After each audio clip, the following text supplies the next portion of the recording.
Landscape photography is a powerful way to connect with nature, a reminder of how small we are in the vast world around us. When it comes to landscape photography in Australia, there's arguably no better place than the iconic Great Ocean Road and Otways. A Photographer's Guide to the Great Ocean Road and Otways by Samantha Ohlsen is a book that provides everything you need to know about 152 different shoot locations, from the best times of day to visit, the ideal seasons, tide heights, drone regulations, even whether you can bring your dog. It's your ultimate guide to photographing the Great Ocean Road and Otways safely and creatively. 4 years of research went into this book, uncovering hidden locations and determining the best and safest times to visit each one. Those of you with limited time, this book will help you make the most of every moment you have. Whether you shoot with a DSLR or mirrorless camera, or if you're planning to visit the Great Ocean Road or Otways, this book can be your essential companion. Here's what you'll find inside: 152 shoot locations, a location breakdown separated into accommodation areas for easy planning, skills for great landscape images focused on seascapes and waterfalls, weather and tidal information. With 750 pages of information and over 1,000 full-colour images and diagrams, this book is a treasure trove of knowledge. This how-to photography guide, combined with a travel guide, all in one beautifully crafted book, gives you everything you need so you don't waste a moment of your trip. So, don't miss out. Visit Kickstarter.com and search for Great Ocean Road book to get your copy today. Choose a package that includes a physical hardcover book to enjoy all the beautiful images, plus an ebook so you can take this guide with you wherever you go. Get ready to discover the Great Ocean Road like never before.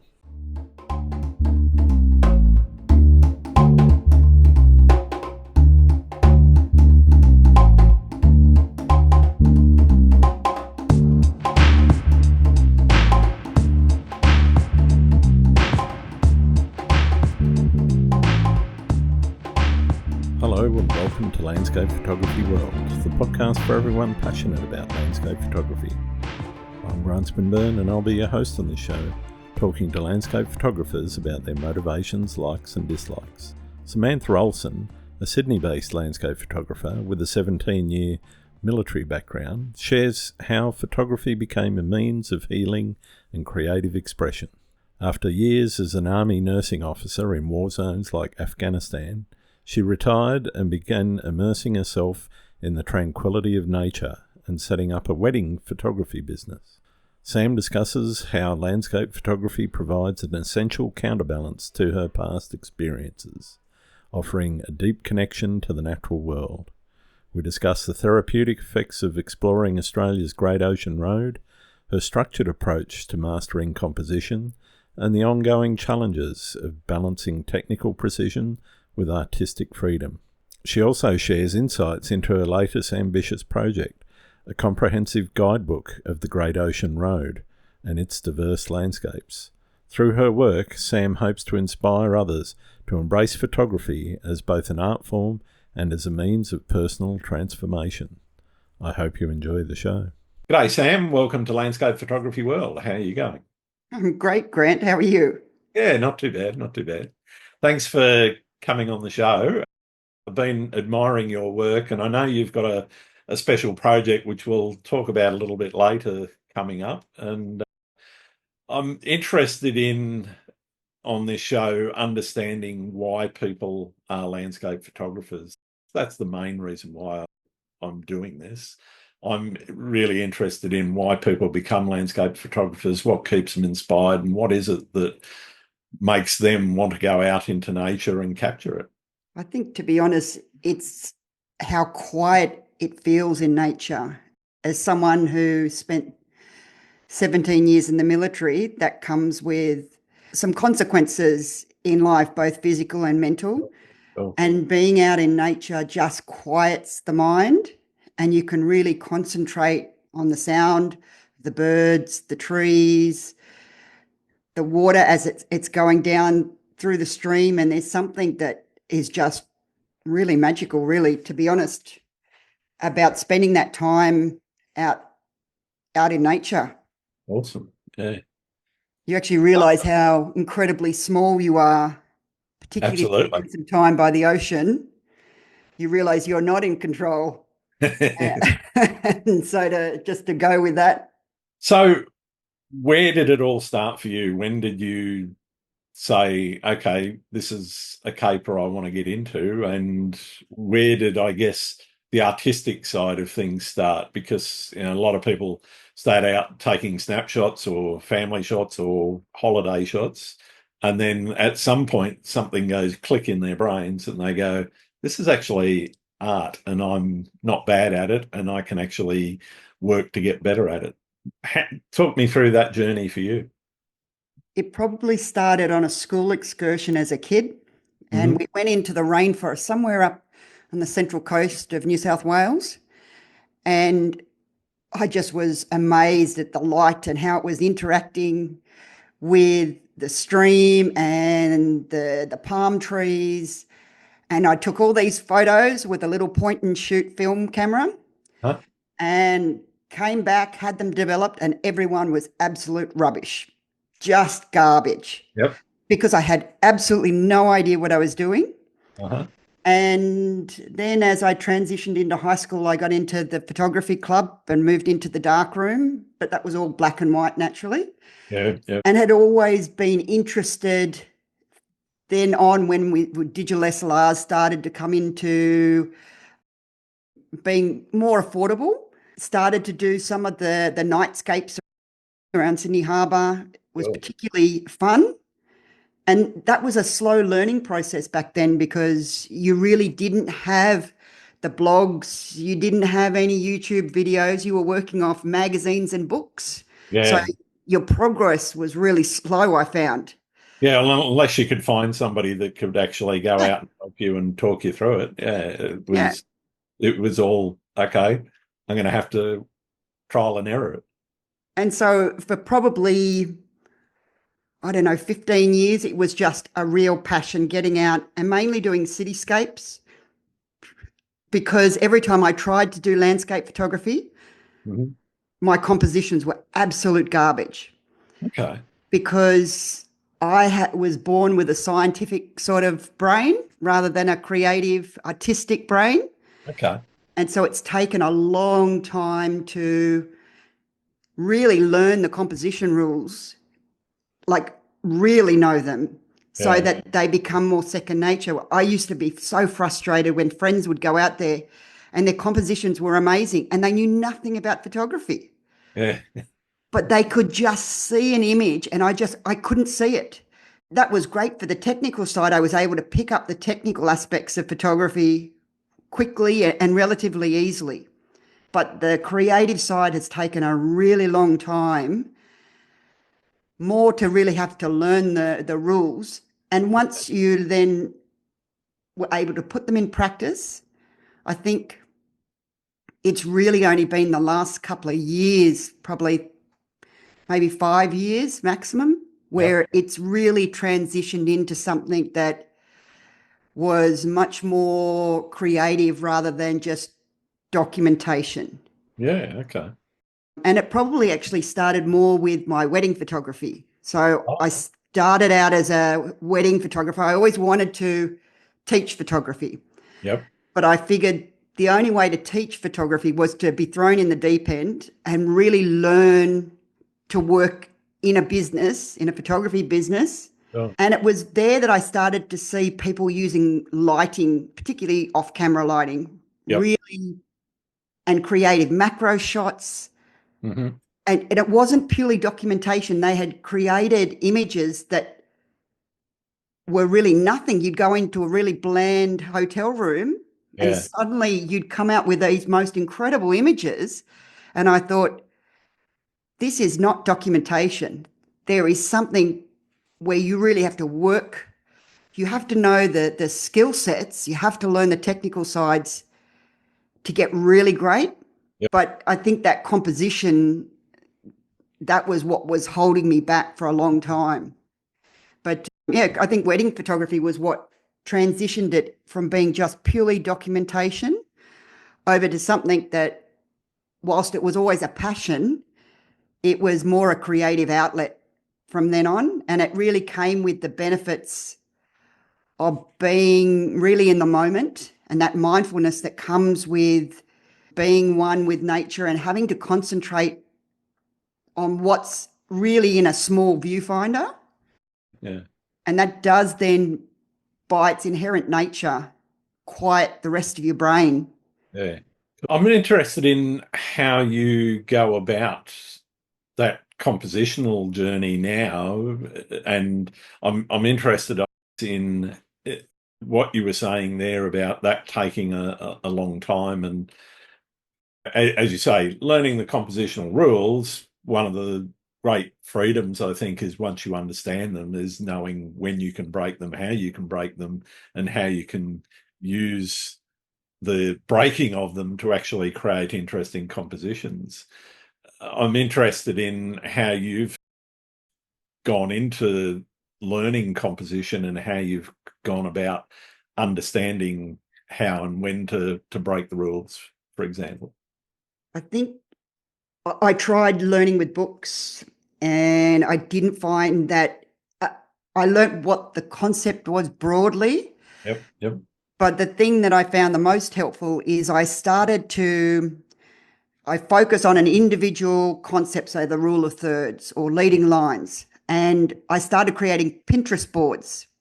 Right. And I created Pinterest boards just with leading lines. And I would scroll through my feed looking for leading lines and just save it to a leading lines or a rule of thirds. Yeah. And I would look for them both in landscapes, cityscapes, portraits, anything, a whole Yep. variety of images. And sometimes, obviously, images have multiple Yeah, concepts you're being using used. multiple rules. And so I would save them to each of the boards. Yep. And I grew this massive Pinterest board that had all the composition rules in there. And then Cool. examples of each of those, like multiple examples of each of those rules. And by consistently seeing how different photographers have employed those rules Yeah. in different settings, it allowed me to fully understand it. And once I understood all of the major rules Mm-hmm. and knew how to employ them, then I also started to learn when I didn't need to use them and when I could break those rules and play a bit more. So even things like ICM Yep. photography really Yep. doesn't fit into any of those rules. Yeah, no, you all by and large, most of those rules don't apply in That's ICM. exactly right. I won't say all of them, and I won't say all of the time, but Yeah, that's right. But some of those images are incredible and they just work. And mm, yet they don't apply to any rules. And you yeah. don't know that, I guess, until you start experimenting. So Hmm. I'd try to get my rule of thirds image or a leading line, and I try to incorporate one rule into any photo, and then Yep. I would try to create something different Yeah. and just see what I could find that was different from that. What are you doing to get inspired? Obviously, things like the Pinterest boards is a great idea and a great tool that people can use for, particularly when you're learning those compositional rules and other aspects of photography as well. What else are you doing to get inspiration and work with sparking off that creativity? So a lot of it has to come from social media, Yeah. seeing what other photographers have done, particularly in areas that I might have been to before, and they've managed to capture something that's incredibly different. That's something I would not have seen at all. Other things that have been really useful is I've done a number of workshops, both here and abroad, Yep. and that's really helped me see different points of view, watching other photographers work a scene and see something that you couldn't have even conceived at the time. Yeah. Yeah. Yeah, it's just getting exposed to other photographers and how they work and listening to them. I think any way that you can work with another photographer to learn, because the reality is you're not the best at anything. At any of the genres in photography, Yeah. Yeah. it's highly unlikely you're the best. You've got plenty to learn from other people. I've spoken to some very experienced photographers here on the show, and Yeah. they're always inspired by people and looking at their images and going, I wish I'd done that. Yeah. And even like raw beginners can come up with some inspiration. Absolutely. So it's experience definitely helps, but some people will just see things Yeah, that you're not going to see. it's that skill of observation, which some of which can be learnt and some of which can just be innate in Yeah. some people see the world differently. They walk around going, okay, rock there on the ground, Yeah, I know. really interesting. Or that piece of bark on the tree is it's really fascinating. They frustrate me because I have to learn how to do that. But I guess when it comes to off camera flash, then I'm at an advantage and they're at a Yeah. disadvantage. And that's the thing, everyone's skill set's slightly different and they work in different ways and the way that they come about it is always different. And I think your point on talking to other photographers and working with them is one of the best ways to learn.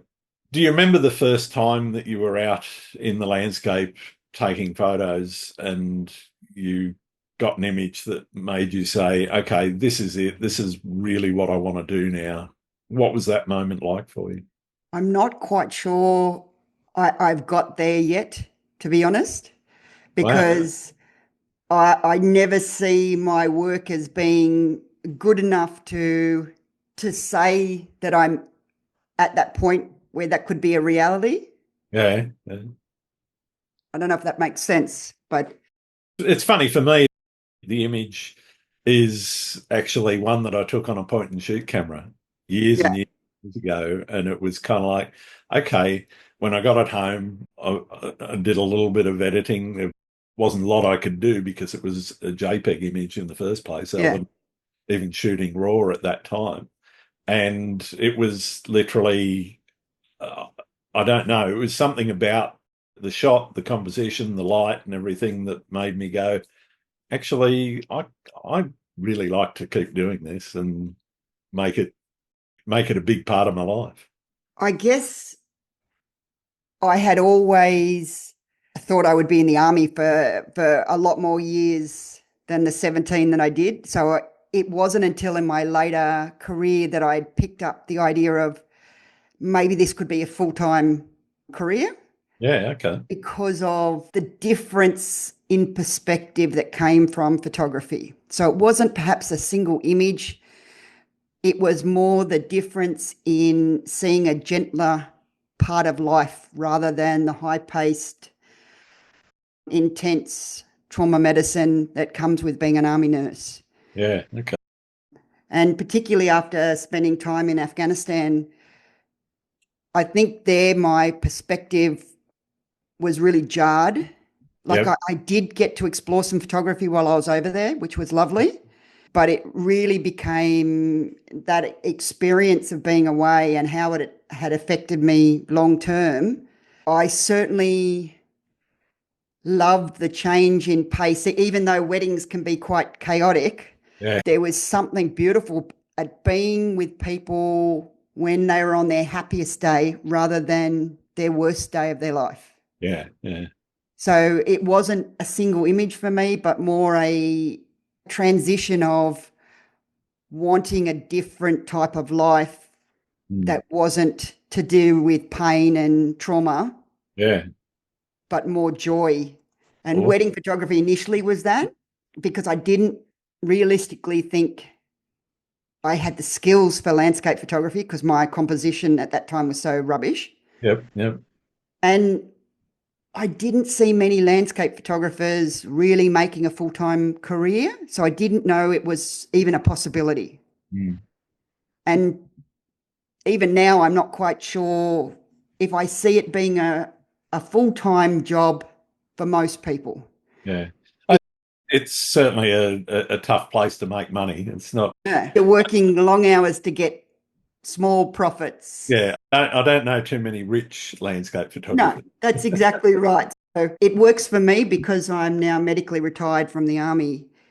I have a pension to draw off, so that Yeah, allows me to supplement with work when I'm physically able, Yep. and not have to rely on the photography as my only source of income, which I think I would find stressful, to Yeah. be honest. That lack of taking the joy out of photography, particularly out in nature, if you're having to rely on that for your food and your accommodation, Yep. that's to a certain degree takes a lot of the fun and the relaxation that comes from being out in nature. Yeah, I get it. So What do you think your personal, or how do you think your personal experiences and emotions influence the landscapes you choose to photograph? I think I'm drawn to water because of I think the sound of being near the water has a relaxing property about it. So whether it's the ocean or a stream or a waterfall, it's just this desire to be near water, Yeah, get that sensation of quieting the mind down. yeah. No, I can definitely feel that. And it certainly shows in your portfolio. For those that haven't seen your work, how would you describe your landscape style at the moment? I think this partly comes from wearing polarized glasses for most of my life, that I would find most of it more saturated, whereas I know that the trend nowadays is more for less saturated. But for me, I see the brightness in nature and the joy in that. And so in the post processing, I'm trying to replicate what I see, Yeah, yeah, that feeling. And so because of that, I'm seeing saturated blues in the sky. yeah, So yeah, I would say there's a lot more contrast in my images and much more color that you would see if you walked around in that same landscape with the polarized glasses on. It's what I feel when I go out into nature. That's what I'm seeing. yeah. Okay. Do you have goals in that you set for yourself in your photography? Yeah, definitely. I'm usually I like to focus on a different technique at a different time. So I went through a period where I was trialing ICM photography, for example, or focusing more on macro. Sometimes it's employing a different lens. So really focusing on employing an ultra wide lens and getting great images from that, because it's so easy with those lenses to get a really average looking image. Yeah, yeah, And it's actually really hard to get a great image. But when it's done well, they can look amazing. Lately, it's obviously been a project down on the Great Ocean Road and Otways region, and yep, that's yep. taken a good chunk of time. So that's been the focus the last 3 years. And now I'll move on to something different. I'm not quite sure what that is yet. I'm looking forward to whatever it is. Fair enough. Let's talk about the Great Ocean Road in particular. That's obviously a passion location or area. It's not really a single location. No, There's not quite. thousands of locations along the Great Ocean Road. What is it about that place that just calls you back and makes you go, yes, I really want to document it? I think the documenting came from more from a physical struggle with lugging a whole heap of equipment down to a waterfall and realizing I didn't really have one of the lenses that I really wanted, which was back up in the car. And because of that, I thought, I wonder if someone's written a book on this. Like, for example, what lenses are best for these different locations, Yeah, particularly when you're having to hike in, or for me, going down a lot of stairs is quite challenging. And so I'm having to bring hiking poles and etc. And I've got a full frame camera, which means everything's heavier, but it had the best of both worlds down there. Plenty of waterfalls to explore and lots of coastline. yeah, And the best part of it was that almost none of it was documented. You would go on multiple blog sites and all of them had roughly the same 10 to 15 locations. And I yeah. thought, there's got to be more to this region. All the usual honeypot spots. Yeah, Yeah. And I decided to go down with Google Maps and I looked at every piece of coastline, Yep. essentially between all the way from Torquay to Warrnambool. And I went, I wonder how I could get there. And would there be anything worthwhile shooting there? And by exploring that's what took up a lot of the time, to be honest, is just exploring whether some of these locations that weren't known to anyone but locals would be worthwhile as a shoot location without having too much of an impact on the environment. So there's plenty of waterfalls in the Otways that you have to trudge through thick undergrowth forest to get to. There's no trails, there's no nothing.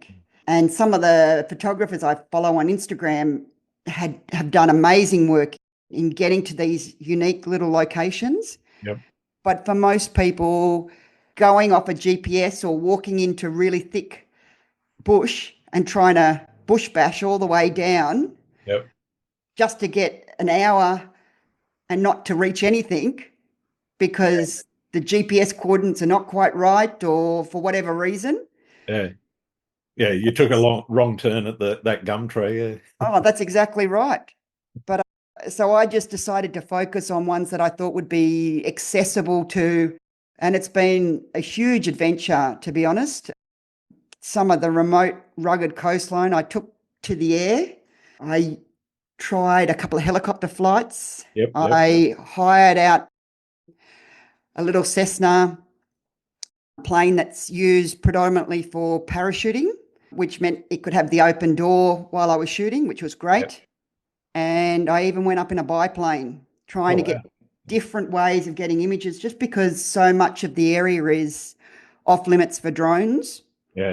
So I wanted to be doing this the right way and not taking drones where they weren't meant to be, despite me not really agreeing with the rule. The rule's the rule. That's exactly right. And I didn't want the huge fine that came with getting caught with a drone in national parks area. So I just avoided it and just went with the other alternates, which were amazing, to be honest. I really found a love of aerial photography that I never knew I had. And so I loved your interview on Scott John. His work is just truly amazing from the WA coastline. So I'd love to get to that sort of level eventually. I've had the opportunity to fly around the Kings Canyon area above as well. And there's just something different about that different perspective and being able to change your height so dramatically in a helicopter without doors on. Makes a massive difference. Oh, it's huge. In terms of the book that you're working on, what kind of time has that taken out to get the images, get all of the text together, publishers organised, etc., etc.? How's that process actually been? So there was about a year of research that I did online before and zooming in on Google Maps and satellite maps. And then I spent about 220 days on the Great Ocean Road, driving back and forth from Sydney, probably spread over about 8 different trips.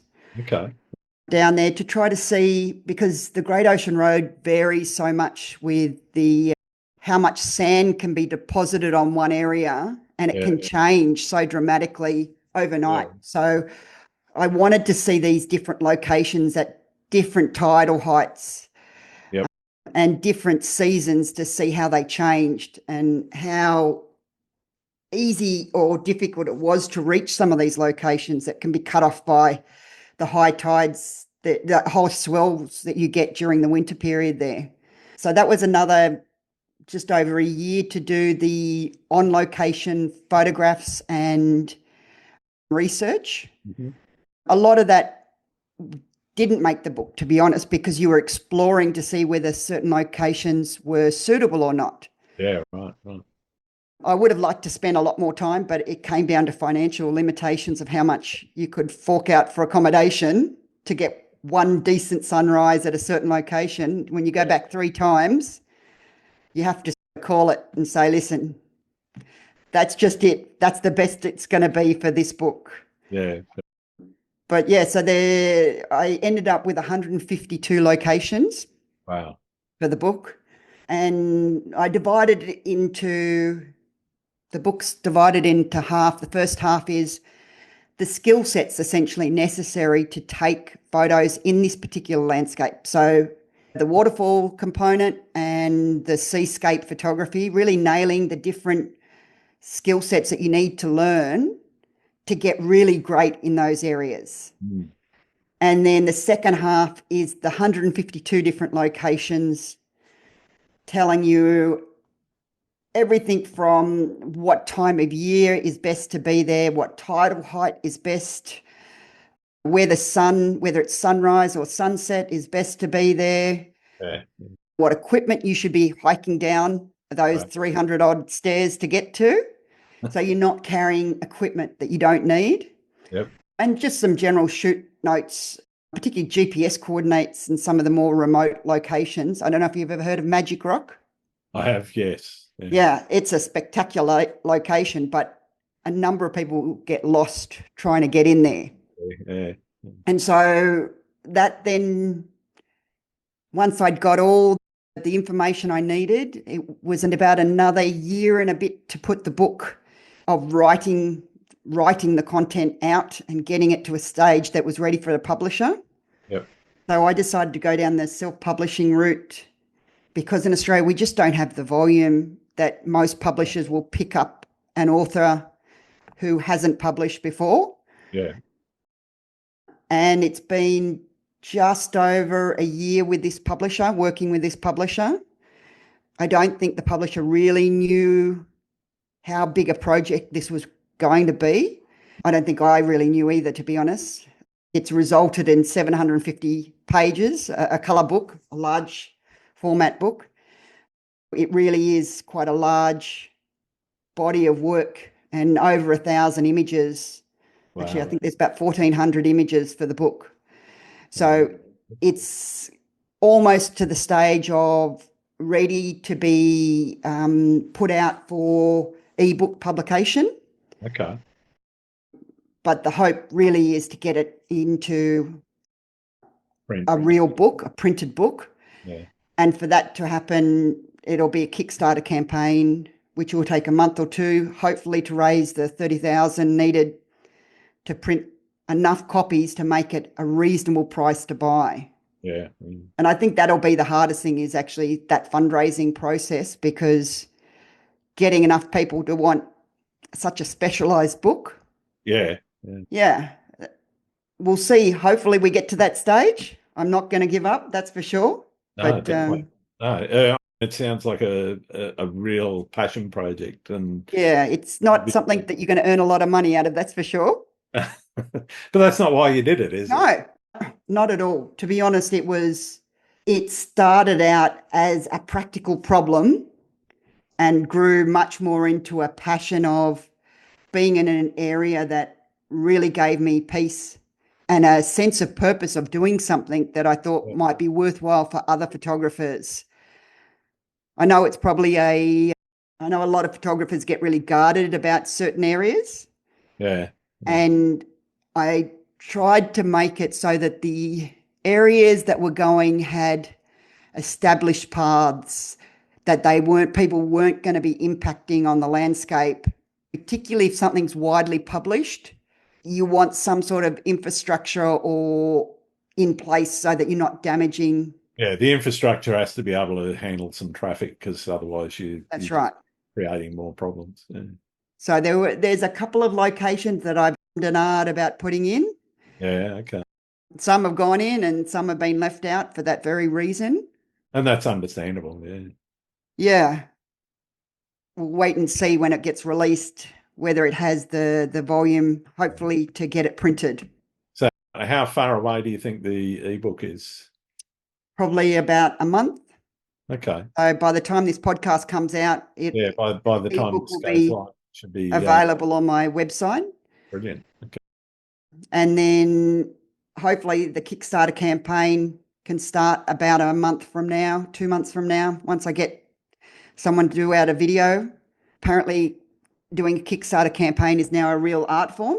So Can't say I'll I've leave done that to someone one. else. They can do the video for me. Well, I'm really looking forward to seeing the finished product, Sam. I think it's a great project and something that I think a lot of photographers will really value. I think it's such a region that everyone I knew had only been there for a day or two. And the more time I spent down there, the more I just realized that this was just the most incredible area that had so many opportunities for photography Mm. that weren't being utilized because people just did not know they existed.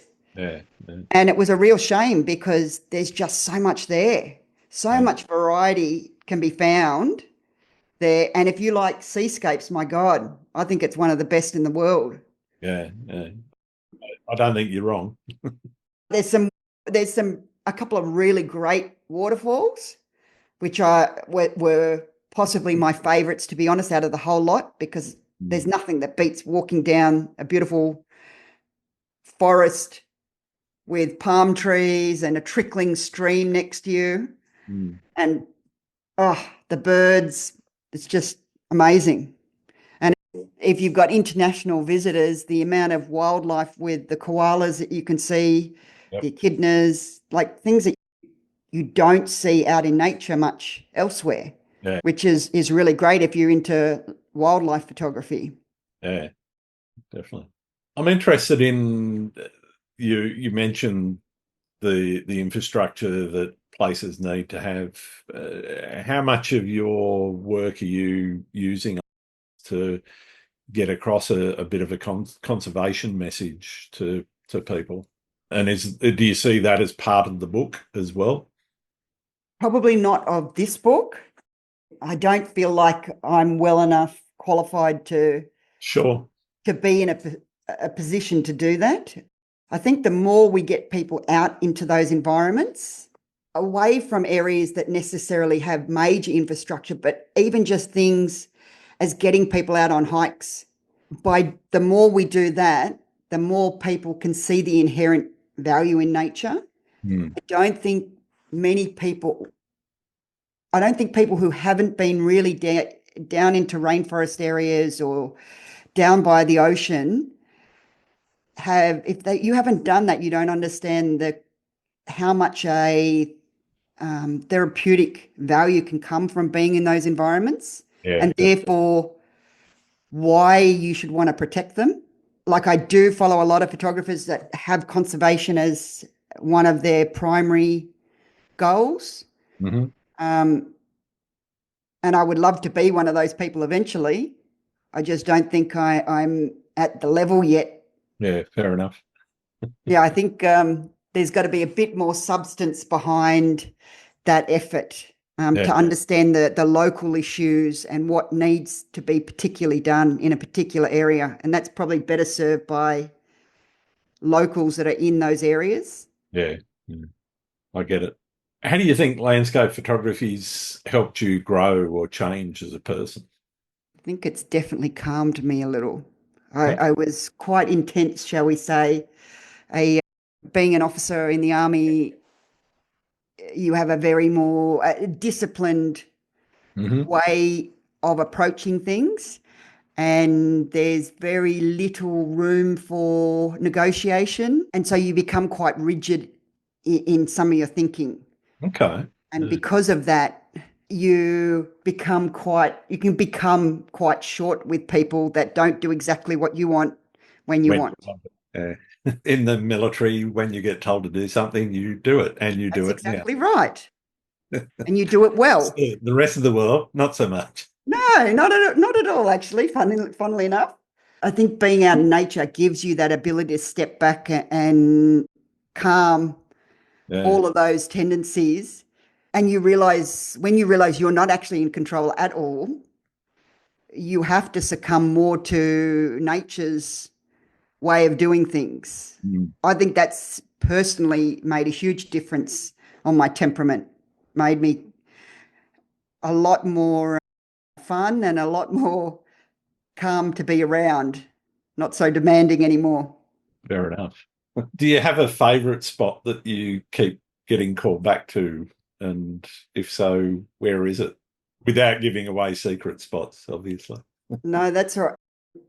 If it had to be the Great Ocean Road, I have to say Hopeton Falls. Yeah, It that's a really is classic. Yeah. such a stunningly beautiful location, even in different, whether you've got little rainfall or lots of rainfall, it's just the And walk down. the walk in is stunning as well. Yeah, Yeah, it's a beautiful walk. It's not actually very far, so the average person can do it.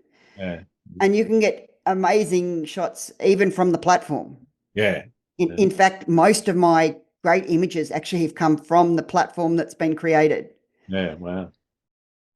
But in terms of a place that, the one place that really stuck with me that probably isn't necessarily a photography hotspot for most people was the Blue Grotto in Capri. And there's something about that location that is just so surreal that gives you goosebumps just thinking of being in that location and being able to silhouette people against that blue water.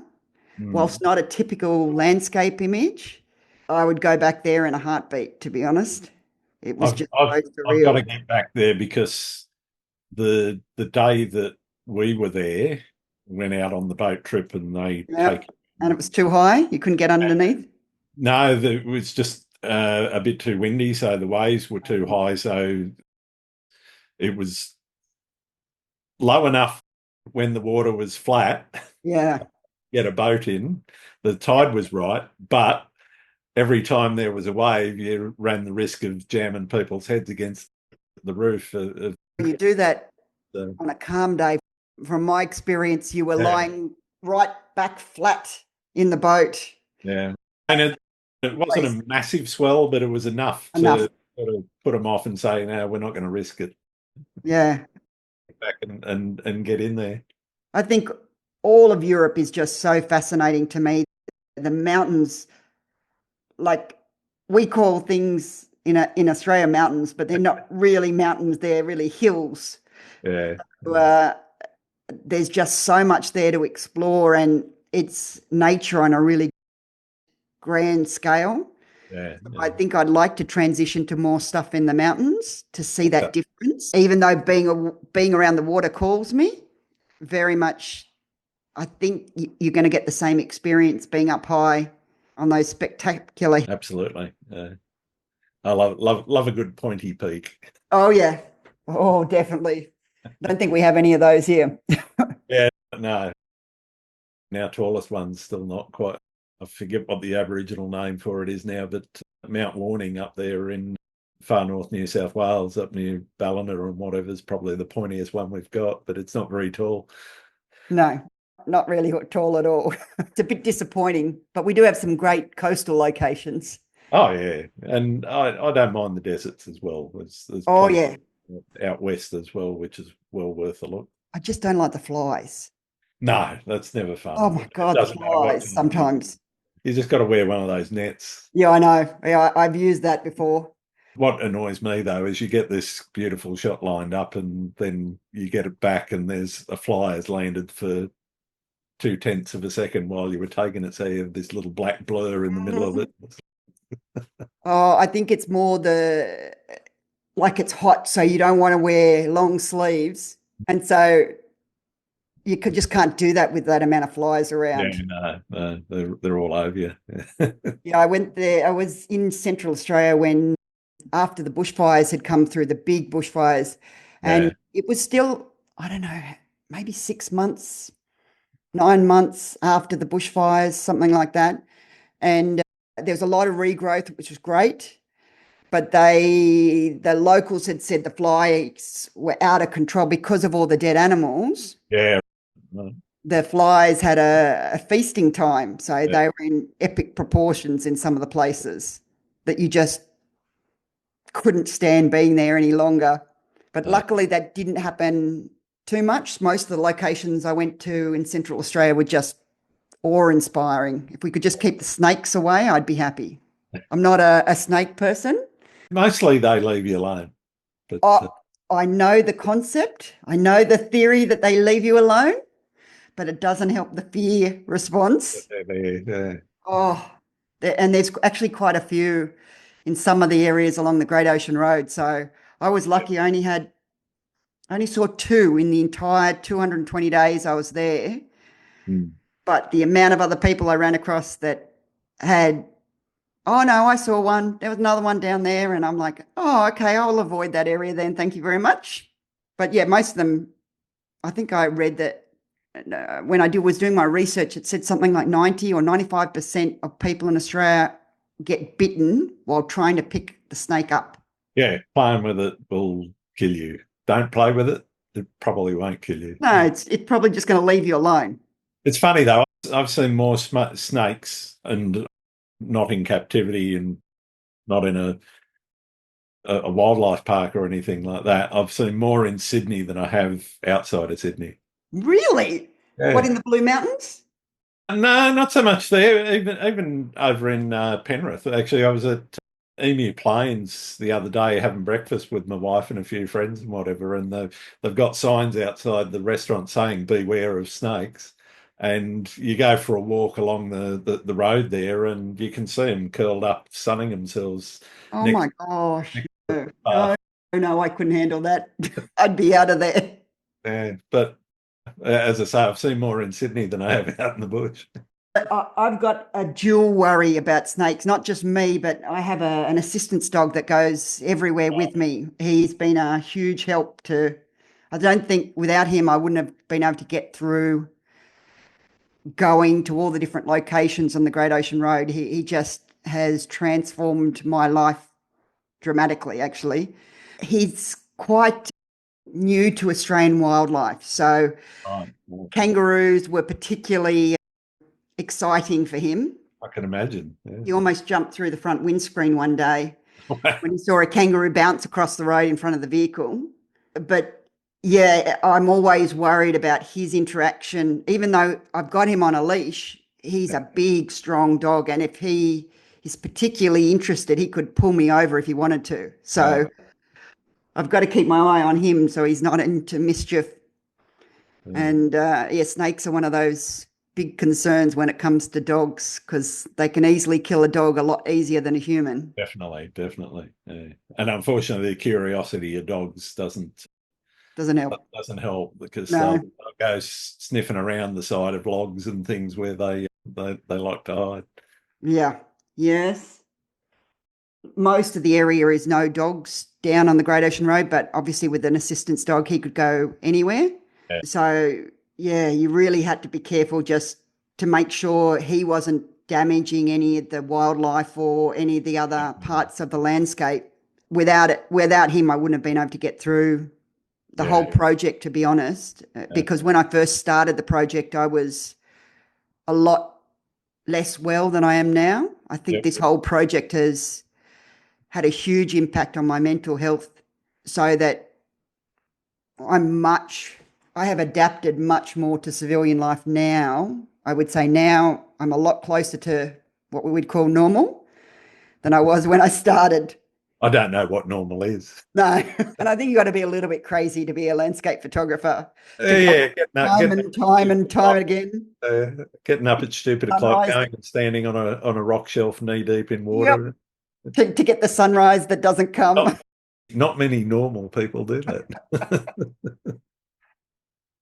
I'm interested, snakes aside, how's landscape photography shaped your relationship with the natural world? I think I've just become very acutely aware of no, not being in control. I think we get so used to, and particularly in a military environment, you're very, you try to control your environment as much as possible. Yep. And being out in nature, particularly around the ocean, you're nothing. You're a gnat. Yep. And it's adapting to that and learning that's okay not to be in control. And I think that's actually been more helpful than anything else Yeah. to put things in perspective in broader life. Nice. Yeah. What about processing? Are you straight into it when you get back from a shoot, or do you leave things for a little while and come back to them later? I'm a very much straight away. I can't wait to get the memory card out. Even before, often I'll hose off my gear outside because that's often been a lot of ocean photography. So trying to keep the sand and salt away from the gear. And before I've done anything else, I'll have the card downloading so I can get in, and even if it's like 2 a.m., I've got to get a couple of images edited to see what they look like.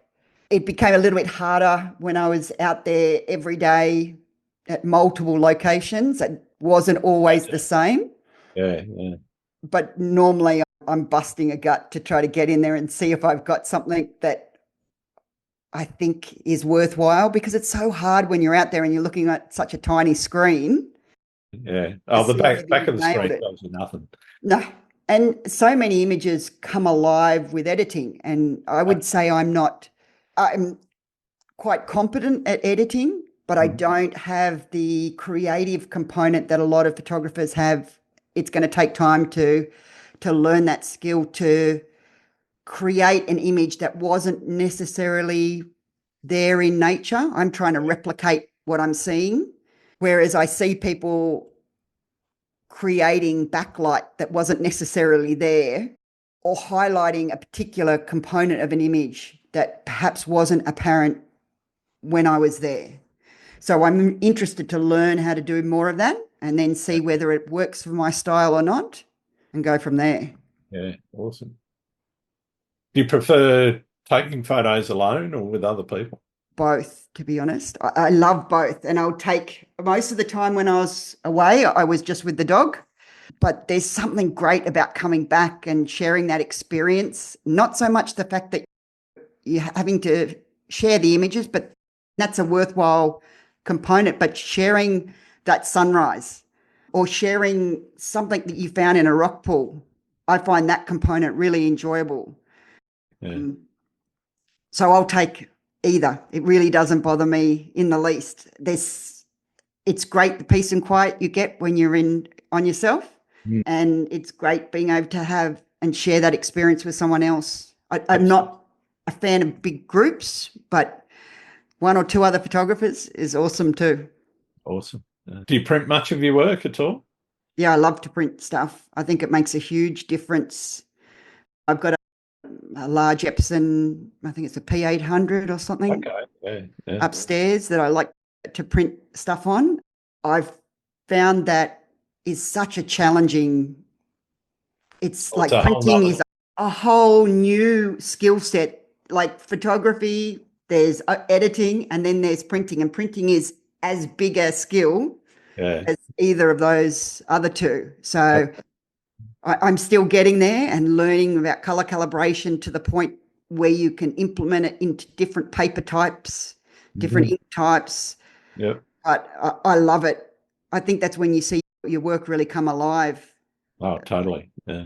Seeing it on a little, 3-inch iPhone is one thing, but being able to print it even to like A4 size, like it doesn't need to be a huge printer, but just being able to see it and then stick it on your wall. I've got canvases actually on a lot of my walls of images that I've taken, mainly from travel, but they're large scale prints or large scale canvases that I've done out, because it just brings me back into the moment that seeing something on a screen doesn't. Yeah. It's a totally different, for me, it is the culmination of the art to get it into print. And without printing it, I don't think the process is actually finished. Yeah, I agree fully. That doesn't mean I want to print everything. That's one of the great joys of digital. No, yeah. That you can have tens of thousands of crap images and find that one that's just magic. Yeah. And there are some images that don't suit themselves to be hanging on someone's wall either. Yeah. Yeah. I must admit, some of my ICM images that I've got, I just love. But when I've printed them, they haven't stood out to me as much as they did previously. Right. That may have just been the frame choice that I picked. It's that experimentation, which is fun, being able to put different borders around your images and see what looks great for that particular image, and then go through the experimentation of printing. Start with small prints and just get bigger. Yeah. Cool. Have you ever struggled to find inspiration in your photography? And if so, how did you handle it? I got there numerous times when I was burning out during this book, to be honest. Yeah, it used to be you go away for a trip and you're away for a few weeks, and it's really easy to stay motivated every morning to get up for that sunrise or for Yeah. that sunset or even the odd Milky Way shot. Mm-hmm. Yeah, I found it really difficult. And the best things that I did was actually just putting the camera away and getting back out into nature without, and just having my iPhone. If I really wanted something, I could take it on my iPhone. And if I didn't, I could just enjoy being in nature. I started doing things like bodyboarding when I was down on the Great Ocean Road. And that was just another way to get into the water Yeah. and get back to being in nature without being with a camera necessarily. Yeah. And usually it only took a day or two, and that creative funk would go away. And if it didn't, I didn't try to force it, because I didn't find you really got anything useful by trying to force the issue. Mm. But everybody's different.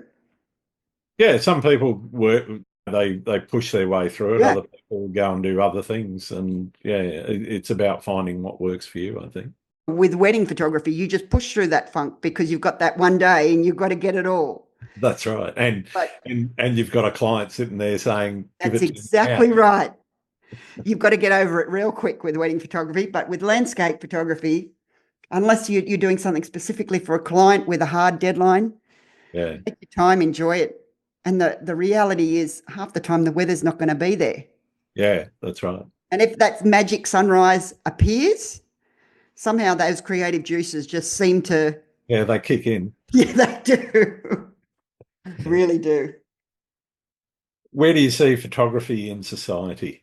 I think it's gone from being very much an obscure passion for a limited amount of people, and it's gone through a documentation phase, and now it's just become a way of life now for everybody. Like photos and photography, anyone with a cell phone Yeah, yeah, is really into photography in one form or another now. But I think differentiating great photography is getting easier, because people, they take their cell phone photos and then they see what they're seeing on Instagram, and the two don't look alike. yeah, yeah, I don't think, I think the poor product photographers, I wouldn't want to be a product photographer, but for landscapes in particular, I find the iPhone or the cell phone is just not good enough to get a really great image most of the time. I yeah, just can't get the dynamic range that I'm looking for yeah. out Oh, of it. and to be honest, it is mostly about the sensor, but it's also a little bit about some of the software and Yeah, yeah, it just seems to be overly baked in. The yeah, contrast and saturation goes off the Richter yeah, anytime you have a sunset image, and you lose a lot of detail in the shadows. absolutely. Yeah. Yeah. What do you see as the future of photography? I guess I'm concerned with the way how truth is influenced, Mm. to see how, unless we do something of actually, when you take an image that is baked in as being the original shot, Yep. something that can't be tampered with later. I think that's really important. If we don't nail that down, people can be too easily influenced by photography that's been deliberately altered by AI or other editing techniques, but mainly AI, because AI is making it more accessible to the average person. So Yeah. people can take an image and deliberately manipulate it to be something different. And I think unless we start to get some sort of way of tagging images to know what is the original image and what's been manipulated, because so far the AI software that I've seen that you can put an image into and tell whether it's real or not Well, it doesn't does. have, is not Most of very my good. images come up saying that they're AI, which Yeah. is not entirely true.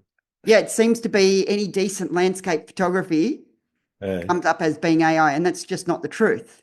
Yeah. What do you like to do when you're not out taking photos? I just love being out in nature, to be honest. I love to be able to be at the beach. I have an unhealthy attachment to streaming services such as Paramount and Netflix Okay. and things like that, and spending time at the gym. I'm hoping to get to Nepal next year to do the Annapurna circuit. And from a physical point of view, it will be a monstrous challenge for me to get to the ability to do that walk. When I finished the army I think it was about 6 years ago, I left the army, I could only be out of the house about half an hour a day, and the rest had to be lying down. That's as much as my pain levels could tolerate. So I've been working since then with lots and lots of doctors and physios and exercise physiologists to get into a state that I can go and do stuff that I love, like photography, out in nature. And I think the Annapurna circuit has been on my bucket list for 20 years to go. For the last probably 10 years, it's just been unachievable due to my physical pain levels. Yeah. Okay. What's the best and or worst piece of advice anyone's ever given you? The worst piece of advice just goes in one ear and out the other. So I couldn't tell you any of the worst pieces of advice. But the best piece of advice I got given was early on when I struggled with finding what my style was. And this was more at wedding photography at this stage, but it's equally applicable to any style of photography, to be honest. Yeah. Look at photographers you admire, look at their work and see what it is in those photographers. What is the common themes? Is it their composition? Is it the type of focal length they're using? Is it the lighting? Is it backlighting? Is it front or side lighting that they're using? Is it post-processing that they're putting into place? And from that, then start to incorporate those components into your own work. Yeah. You don't need to try to replicate someone's photo. So you don't need to go to the 12 apostles and try to replicate an image that I took. You need to go there and find photographers that you love and put those concepts into place. Yeah. Yeah. Because that's when you'll start to find your own style with your own work. You don't need to copy another image. You want your own piece of work, but that can be sometimes hard in locations that have got viewing platforms, but you can do that with putting those other principles into place. Yeah, absolutely. That's great advice. Are there any other photographers out there that I should be talking to? Oh, yeah. I've been waiting for this question. One photographer I don't think you've heard of, her name is Christine Bull. She's an Australian, sorry. One photographer you should speak to is Christine Bull. She's a landscape and wildlife photographer here in Australia. She's got a lifetime of international travel, plus a lot here in the outback as well. Yeah. And she's got some incredible work. I think her tag in Instagram is called Caught in Colour. Okay. And she is quite different. She's the opposite to me. She has done no formal training, but has been published by, I think, National Geographic and those sort of titles. Cool. Because she just sees images. So very different from me. There's a couple that I love watching who chase waterfalls in the Otways. They go to those really remote places. Adam Dyson, Jared Andrews, Darren Harris, and Timo Bork. And the last three are ones that have really focused on the Great Ocean Road, Victoria and Tasmania. Yep.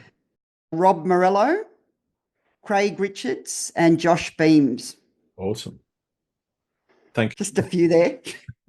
Oh, enough to be going on with. Thank you. Thank you. My last question is probably the most important question I can ask. Do you like pineapple on pizza? I think I'm like you. I won't send it back or pick it off, Yep. but I won't order it, that's for sure. Fair enough. I don't blame you. All right. Thank you very much, Sam. It's been wonderful having a chat with you and getting to know you a little bit better. Where can people find your work? So most of my stuff is on my website, samanthaohlsenphotography.com.au. And I do post most of my other stuff on Facebook, Instagram, and now Threads. Okay, cool. All right. Thanks very much, Sam. Great talking to you. Oh, it's been wonderful having a chat with you, Grant. Cheers. Thanks again for listening to Landscape Photography World. I hope you enjoyed the show and keep listening because I'll be joined by some great guests in upcoming episodes. You can find my work in this podcast at grantswinburnphotography.com. I'm also on Vero, Photo, YouTube, Instagram, Threads, and Facebook. Don't forget to like and subscribe. I'm Grant Swinburne. Hope to see you out shooting soon.